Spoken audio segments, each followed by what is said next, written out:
Ya, oke, baik. Selamat pagi. Semuanya suaranya bisa masuk, jelas terdengar. Jelas, Pak. Ya, untuk pertama kali mengaktifkan on cam-nya siapa saja yang sudah masuk dan bergabung di virtual Zoom pada minggu ini untuk mata kuliah konversi energi. Oke, jadi di pertemuan hari ini kita ketemu lagi untuk mata kuliah konversi energi di hari Selasa.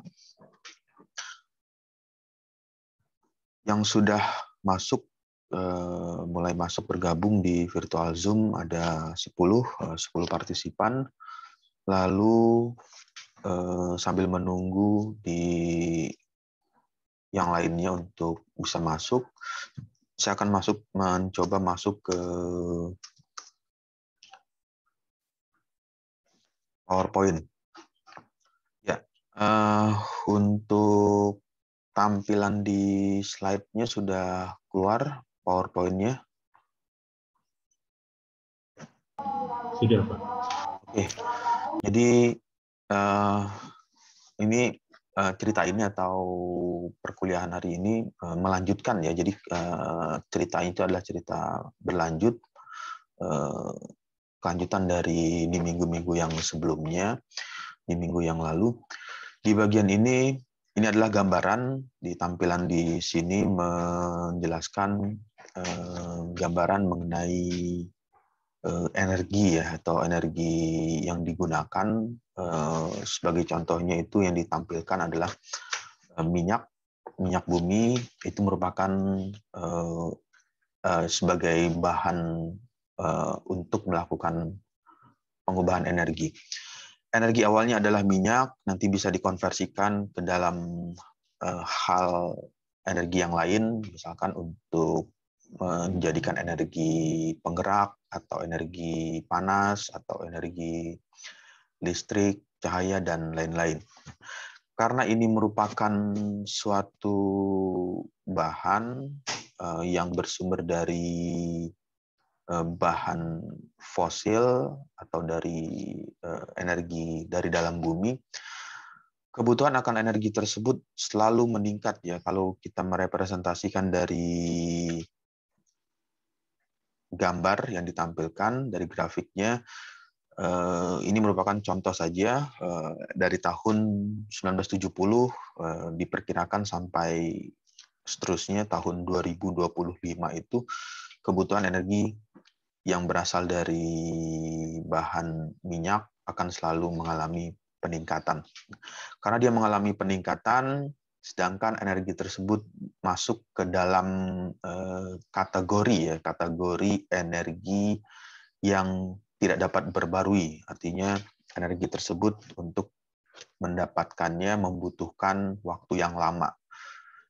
Karena kebutuhannya meningkat, sedangkan energi tersebut sulit untuk diperbarui, sehingga hal ini yang menjadi perhatian khusus atau yang menjadi latar belakang, mulailah banyak mencoba mengembangkan energi alternatif, atau dengan kata lain atau yang biasa dikenal atau energi baru terbarukan.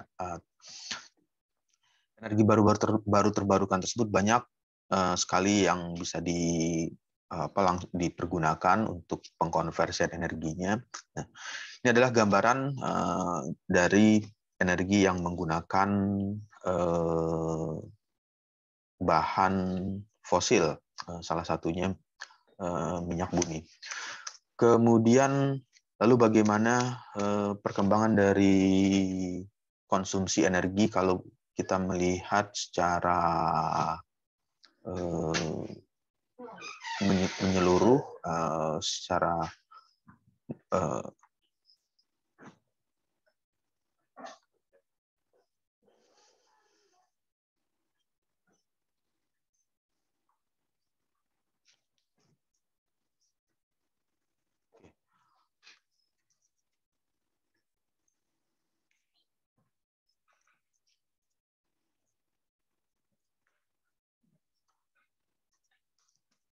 Ya, ini kembali lagi ke slide-nya. Jadi ini adalah gambaran mengenai energi yang berbahan fosil ya, atau berbahan dari bahan fosil seperti oil, natural gas, coal itu batu bara, nuklir, other dan lain-lain. Nah, ini dari grafik yang tadi yang diperlihatkan,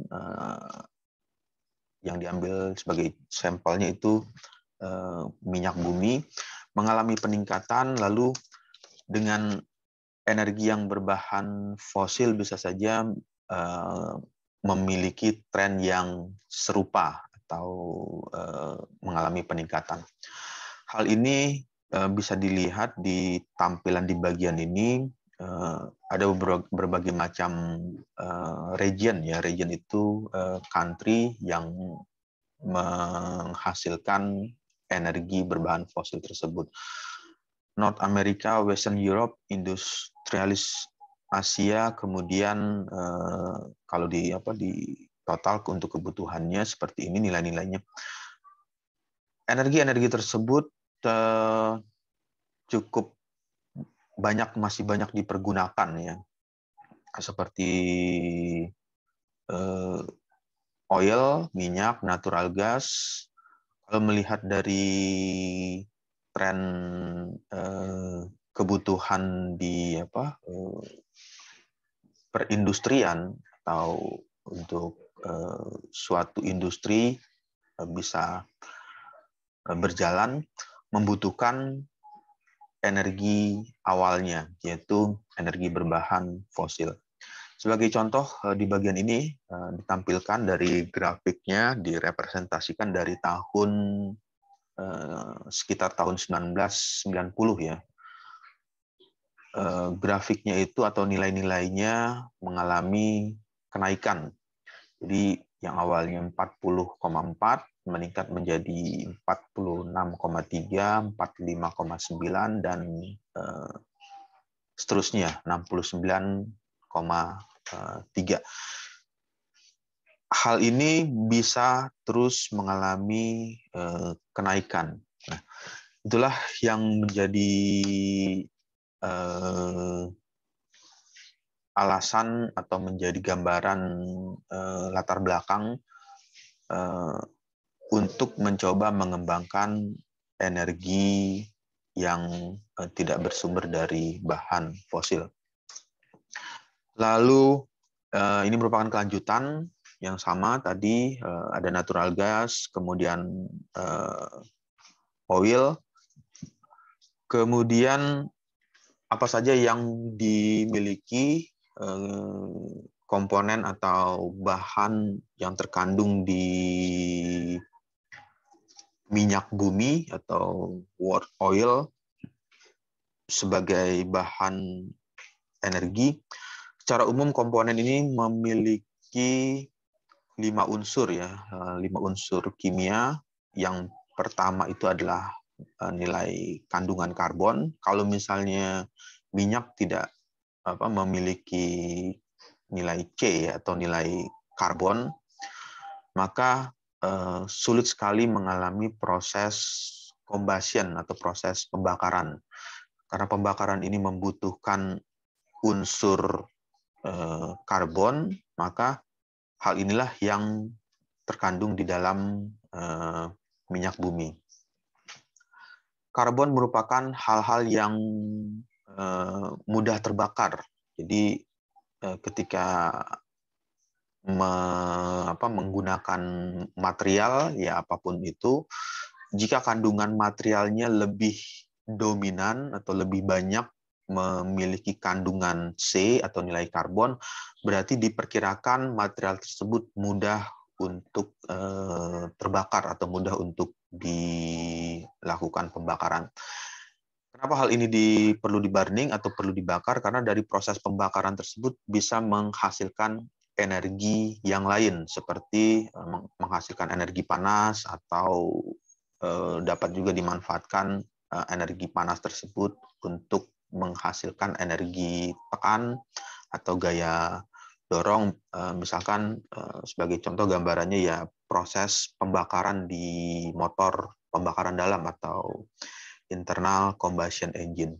Jadi bahan awalnya sebagai energi yang terbakar itu adalah minyak, misalkan minyak bensin, pertalite, premium, atau solar.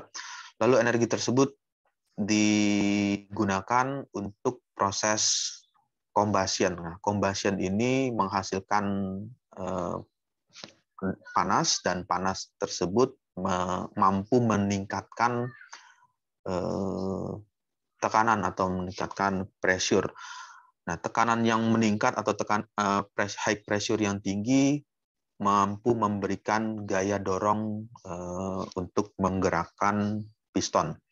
Piston terhubung dengan poros, poros terhubung dengan sistem yang lain, sehingga terjadilah atau dihasilkanlah energi listrik. Lalu di bagian selanjutnya, kandungan dari minyak bumi ini berupa unsur yang lain adalah hidrogen. Hidrogen ini kalau dilihat dari rumus kimia atau nilainya, merupakan gas yang mudah untuk terbakar. Jadi gas H atau hidrogen itu merupakan gas yang mudah terbakar.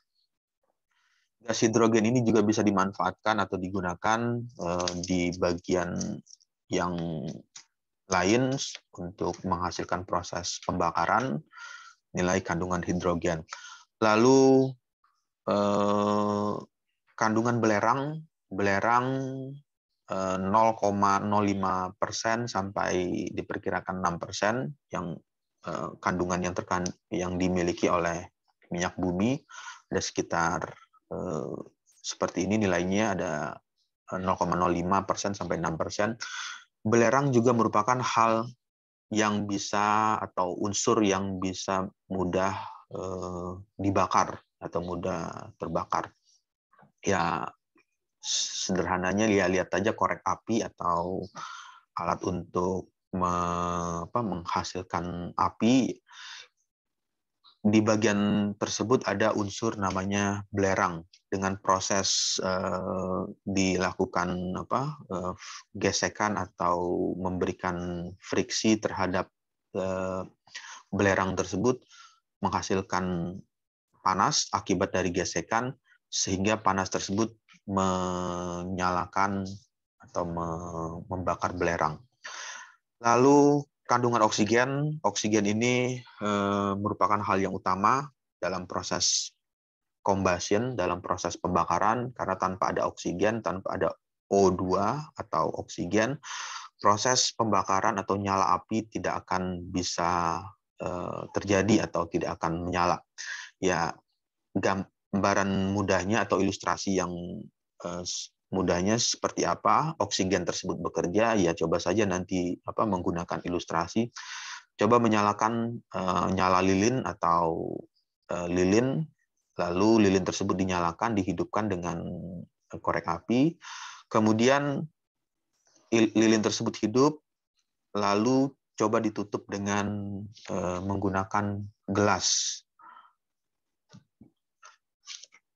Apa yang akan terjadi? Maka lilin tersebut akan padam. Nah, padamnya itu disebabkan oleh nilai kandungan oksigen yang sudah habis atau oksigen tersebut sudah teroksidasi di bagian pembakaran, sehingga nilai oksigennya habis, maka nyala lilin yang ada di dalam gelas kaca atau gelas transparan itu akan padam. Lalu 0,1 sampai 2% nitrogen. Nitrogen ini juga terkandung di dalam minyak, tetapi tidak mudah untuk terbakar. Ini adalah nilai-nilai utama atau kandungan utama dari minyak bumi yang bisa menghasilkan atau menyebabkan proses pembakaran. Kemudian minyak mentah mempunyai kandungan belerang yang lebih tinggi. Keberadaan belerang dalam minyak bumi menimbulkan korosi. Ya. Karena kandungan tersebut menghasilkan atau memiliki kandungan belerang, maka minyak bumi tersebut bisa juga menyebabkan atau menimbulkan korosi ketika disimpan di dalam tempat tertentu atau wadah tertentu. Karena apa? Karena memiliki kandungan belerang. Sifat dari belerang tersebut bisa menimbulkan korosi. Ya, di bagian selanjutnya adalah natural gas atau gas alam. Ini juga bisa menjadi energi awal atau energi yang bisa dimanfaatkan dan dipergunakan untuk melakukan atau mengkonversikan ke energi yang baru atau energi yang berbeda dari energi awalnya. Sebagai contoh ya misalnya memanfaatkan energi gas untuk menghasilkan panas. Ya mudahnya ya lihat saja proses memasak di dapur. Energi awalnya itu adalah gas, lalu dipanaskan di proses pembakaran. Proses pembakaran ini menghasilkan panas dan panas tersebut digunakan untuk memasak atau memanaskan sesuatu. Kemudian gas tersebut juga bisa dimanfaatkan untuk menghasilkan energi kinetik atau energi memberikan gerakan atau energi gerak. Ya sudah banyak sekali dimanfaatkan. Ya misalnya ada mobil berbahan bakar gas LPG, atau ada kendaraan roda 2 atau roda 3 yang sudah memanfaatkan teknologi awalnya itu menggunakan bahan bakar gas. Bahan bakar yang berbentuk gas dapat digunakan untuk berbagai macam kebutuhan. Ya salah satunya ada di bidang industri, banyak menggunakan gas, rumah, kebutuhan rumah, alat transportasi, pembangkit listrik, dan lain-lain. Jadi masih banyak yang bisa dimanfaatkan dari energi awalnya itu menggunakan natural gas atau gas alam. Grafik ini merupakan gambaran ya, sama seperti yang tadi, merepresentasikan minyak ya. Yang tadi di slide sebelumnya ada minyak, kemudian di slide berikutnya ada natural gas, gas alam. Gas alam ini diperkirakan juga akan mengalami peningkatan kebutuhan. Jadi sebagai sampel yang dilakukan pengujian atau kebutuhannya, tahun 70 nilainya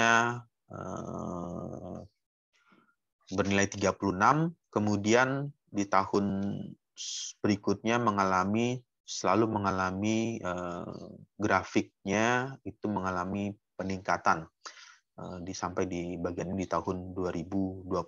Kalau ini diteruskan, ini ya dia akan mengalami peningkatan terus.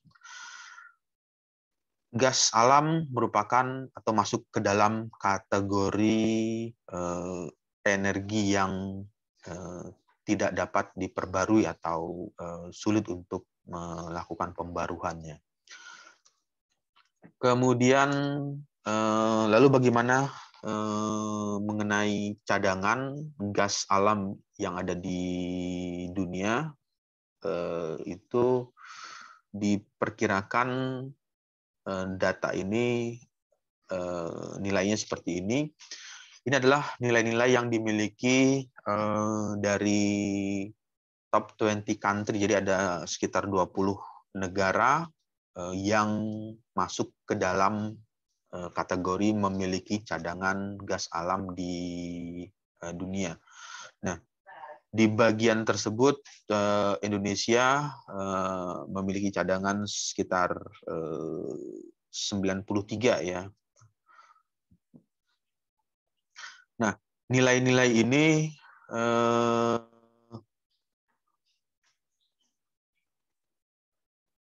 akan mengalami pengurangan atau akan mengalami penurunan sesuai dengan grafik yang tadi. Jadi kalau grafik tersebut mengalami peningkatan, tetapi cadangannya akan akan berkurang atau mengalami penurunan. Hal inilah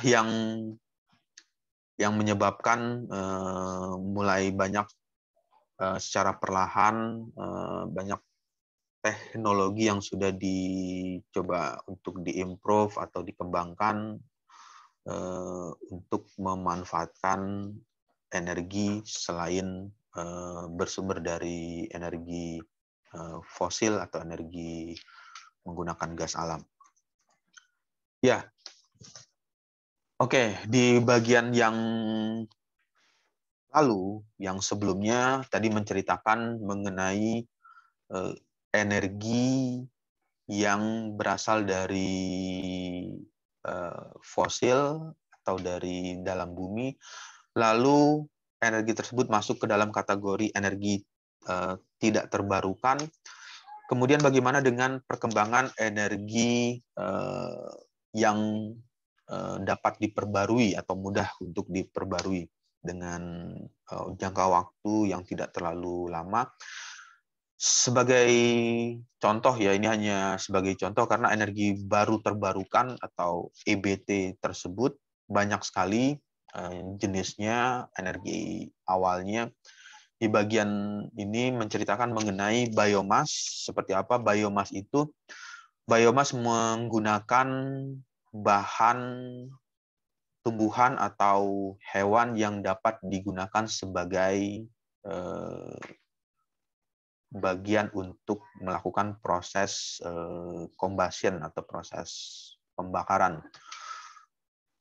Untuk apa proses pembakarannya? Ya dapat dimanfaatkan di industri atau dapat di bagian tersebut bisa dipergunakan untuk kebutuhan keperluan di rumah, transportasi dan lain-lain. Bahan bakar ini selain yang tadi bisa berasal dari fosil, tetapi juga bisa berasal dari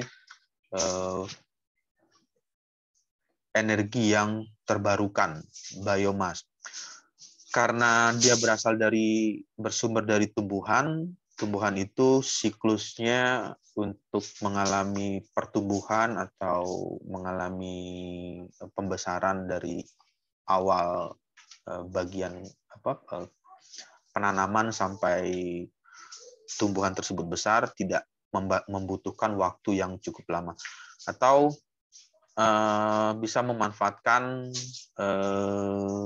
hewan. Nah, di bagian ini hewan ini yang dimanfaatkan adalah bisa saja memanfaatkan dari kotoran hewan atau kotoran ternak, misalkan kotoran hewan ternak sapi, kambing, kerbau dan lain-lain yang bisa menghasilkan bahan yang dapat terbakar. Bahan apa yang bisa terbakar? Ya kandungannya adalah dia harus memiliki nilai C atau nilai karbon, unsur kimianya atau nilai kimianya. Memiliki nilai C, nilai karbon, kemudian nilai gas hidrogen, karena gas hidrogen ini merupakan gas yang dapat mudah terbakar.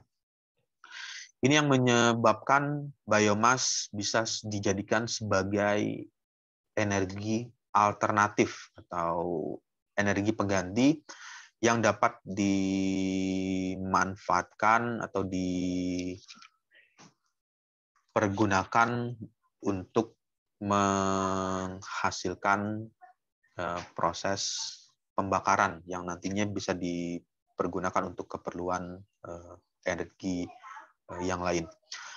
Lalu seperti apa biomas? Ya biomas itu ya tadi gambarannya atau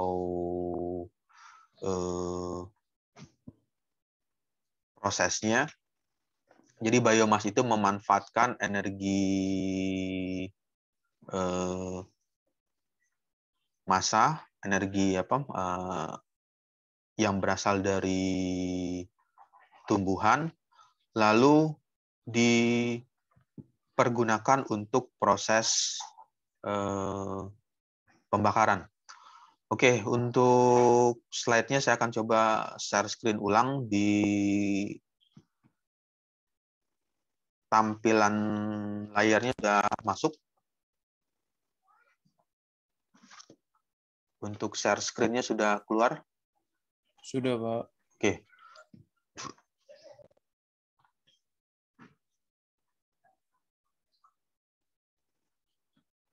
Ya, what is biomass? Seperti apa biomass tersebut atau biomasa tersebut? Ya, kita akan lihat secara singkat ya, sekitar 2 menit 57 detik bagaimana biomass tersebut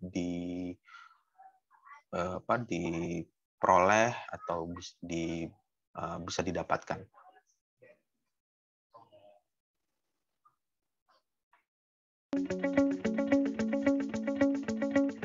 Biomass is a biological material obtained from living or recently living plant matter, such as trees or crops, that can be processed into fuel and heat. Biomass is a carbon-neutral fuel. It takes carbon out of the atmosphere while it's growing and returns the same amount back as it is burned. Managed on a sustainable basis, biomass is replenished with new growth as it is harvested. This maintains a closed carbon cycle with no net increase in atmospheric carbon dioxide levels that contribute to global warming and climate change. Using wood and wood products to substitute for fossil fuels means that sustainably managed woodland can provide an ongoing contribution to climate change mitigation. Biomass can be sourced locally from within the UK on an indefinite basis and help support the rural economy. It can satisfy heating and hot water needs for both domestic and commercial properties. Used in a district heating scheme, it can enable many homes or properties to be heated from just one boiler. For commercial systems or those heating more than one domestic property, biomass can generate a significant income from phase 1 of the renewable heat incentive. Wood is the most common type of biomass fuel, and 3 main types are used in biomass boilers: logs, wood pellets, and wood chip. The main advantage to using logs in a biomass boiler is that they are easily available. A fully loaded burn chamber can burn for up to 18 hours when the system is in low demand and keep the hot water and heat ticking over. Automatic controls manage the ferocity of the burn and make the fuel last longer. Wood pellets are generally manufactured from byproducts from sawmills and other wood processing industries. They need less storage than logs or chips as they have a higher calorific value for the same volume. Wood pellet boilers are generally fully automated, with the pellets sucked by vacuum straight into the boiler from the store, so are easier to run than log boilers. Wood chip is timber that has been shredded in a chipper. Like wood pellets, it is an easy fuel for automation, with a screw feed taking the chips straight from the store into the boiler. Chip systems are inexpensive to run, although initial capital outlay is greater than other technologies due to the additional parts required to make the boiler fully automated. Biomass is a clean and sustainable fuel source. It can supply 100% of your heating and hot water demand, which makes it a viable and preferable alternative to fossil fuel.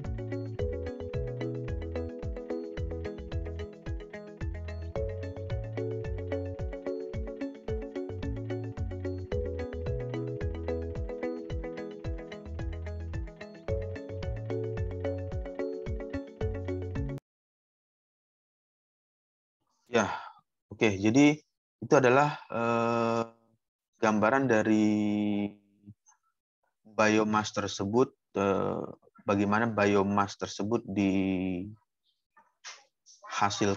atau diperoleh. Jadi kalau dilihat di bagian tadi, biomass tersebut didapatkan dari tumbuhan ya, atau dari tanaman yang dipergunakan sebagai bahan dasar untuk membuat biomass tersebut.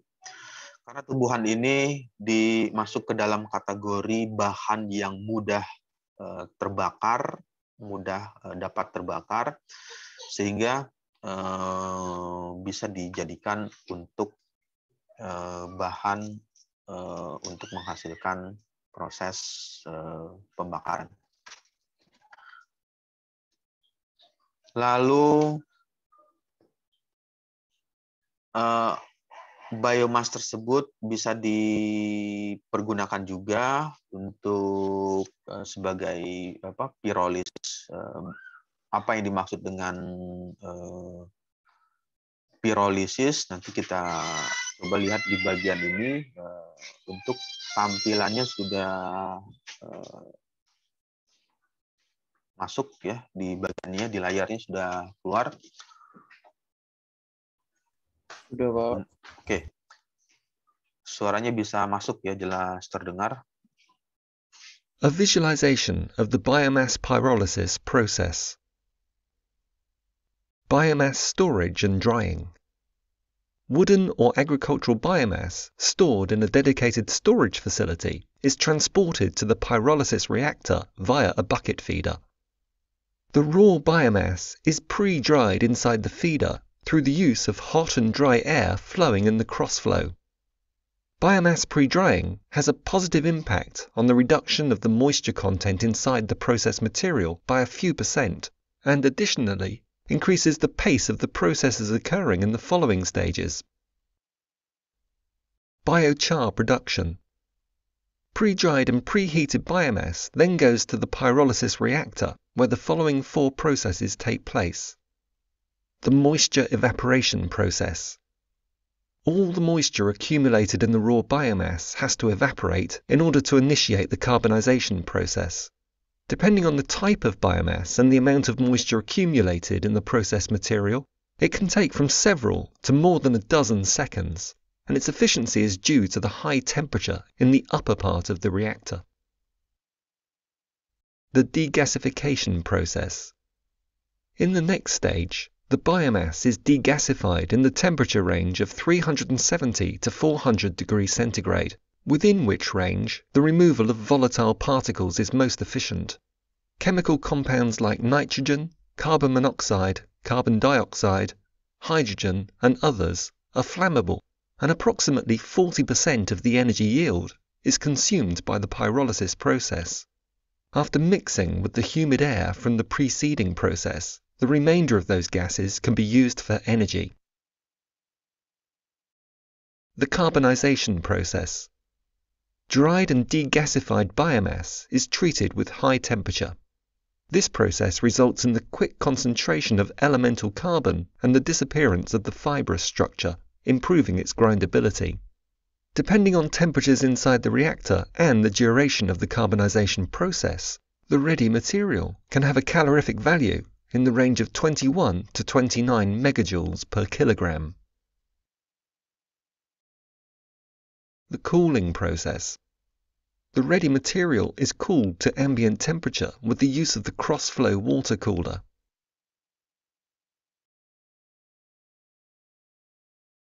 In the next stage, carbonized biomass is loaded to big bags, pelletized, or transferred directly to the boiler.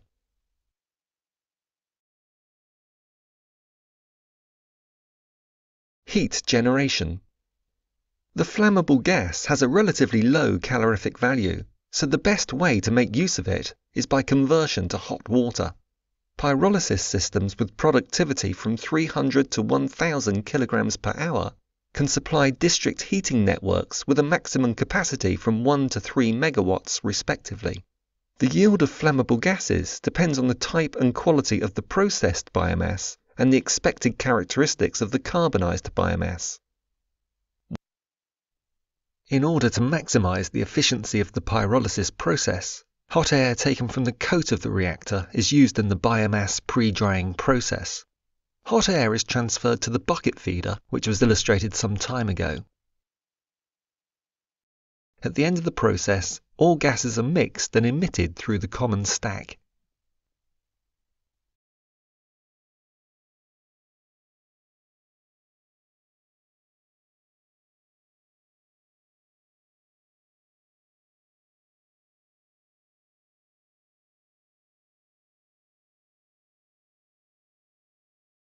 Ya, oke, baik. Jadi kita kembali lagi ke slide yang tadi. Itu adalah merupakan bagian dari biomass ya, biomass yang bisa dimanfaatkan untuk pirolisis. Di bagian ini bahan baku yang dipergunakan adalah prosesnya itu menggunakan bahan tumbuhan yang dimanfaatkan lalu secara pirolisis. Apa yang dimaksud dengan pirolisis? Pirolisis itu adalah proses dekomposisi termokimia bahan organik. Jadi melalui proses pemanasan. Jadi tadi di video tersebut ada proses burning atau proses pemanasan. Tujuannya adalah untuk mengekstrak atau memecahkan struktur kimia menjadi fase gas. Nah, gas ini nanti ya gas tersebut bisa disimpan atau dipergunakan juga dari proses pirolisis sebagai bahan untuk proses menghasilkan energi yang lain.